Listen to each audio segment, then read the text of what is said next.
দিন এই সময়ের মধ্যে আমাকে পড়তে হবে বা সেরকম কিছু। কি কি বিষয় ভালো লাগে তোমার? আমার তো বায়োলজি খুব ভালো লাগে, আর তাছাড়া ফিজিক্স, কেমিস্ট্রি, মানে সায়েন্স নিয়ে আপাতত এগোনোর ইচ্ছে। ভবিষ্যতে কি হবে, কি পরিকল্পনা করেছো? মেডিকেল লাইনে এগোনোর ইচ্ছে, ডক্টর আপাতত লক্ষ্য। এই রেজাল্টের পিছনে তুমি মানে কার কার সাপোর্ট বেশি মনে পড়ছে, যারা সাপোর্ট করেছিল বেশি পড়াশোনার ক্ষেত্রে? অ্যাকচুয়ালি রেজাল্ট বা যেটাকে আমরা বলছি একটা মূল্যায়নের পরে প্রাপ্ত নম্বর, সেটা একাকী একটা ছাত্রের উদ্যোগী শুধু তা নয়।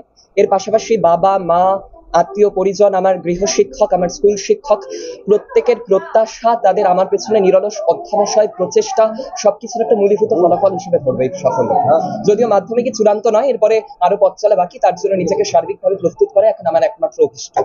প্রথম যখন শুনলে তখন কি মনে হচ্ছিল যে রাজ্যে প্রথম হবে, এরকম একটা আশা তোমার ছিল?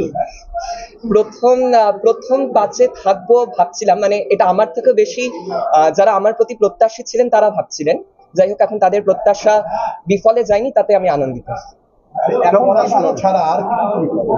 পড়াশোনা ছাড়া আবৃত্তি চর্চা আছে, মানে প্রাতিষ্ঠানিকভাবে শেখা হয়নি।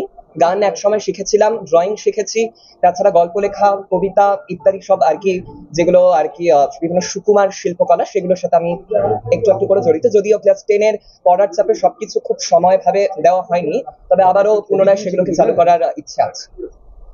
কেমন লাগছে রেজাল্ট শুনে? খুবই ভালো লাগছে। এরপরে নিজেকে আরো তৈরি করাই একমাত্র উদ্দেশ্য হবে। তোমার বাবা কি করছেন এখন? বাবা বিজনেস, অ্যাকচুয়ালি টিম্বার মার্চেন্ট, আর তাছাড়া কন্ট্রাক্টর। হ্যাঁ, অবশ্যই এখানে একটা কথা বলার, যে করোনা অতিমারী কাল তো আমরা সকলেই সাক্ষী থেকেছি, এবং একথা একেবারেই কারো অগোচরে, মানে কারো আর কি অপ্রকাশ্যে নেই, যে করোনা অতিমারীর পরবর্তী যে উত্তর পর্ব সময়কালটা, সে সময় স্টুডেন্টদের একটা স্কুলমুখী প্রবণতা খানিকটা কমে গিয়েছিল। কিন্তু যাই হোক, পরবর্তীতে সরকারের প্রচেষ্টাই হোক কিংবা আমাদের শিক্ষকদের ক্রমাগত উৎসাহ, সবকিছু নিয়ে আবারও কিন্তু আমরা স্কুলমুখী হই, এবং তারপরেই স্কুলে গিয়ে সেখানে টিচাররা নিয়মিতভাবে আমাদের সাহায্য করতেন। যদিও আমার স্কুল টিচাররা বলবেন যে আমি স্কুলে অতটা নিয়মিত ছিলাম না, কিন্তু তা নয়। অবশ্যই স্কুল টিচাররা সব সময় আমার পাশে ছিলেন। তারা সবসময় আমাকে উপদেশ দিয়ে গেছেন এবং বলে গেছেন যে আগামীতেও অবশ্যই সাহায্য করে যাবেন। সুতরাং এইভাবে আমি ভাগ করি না যে স্কুলদের আলাদা ভূমিকা রয়েছে, আমি মনে করি এটা একটা যৌথ ভূমিকা, যার মধ্যে প্রত্যেকেরই একটা গুরুত্বপূর্ণ অবদান আছে।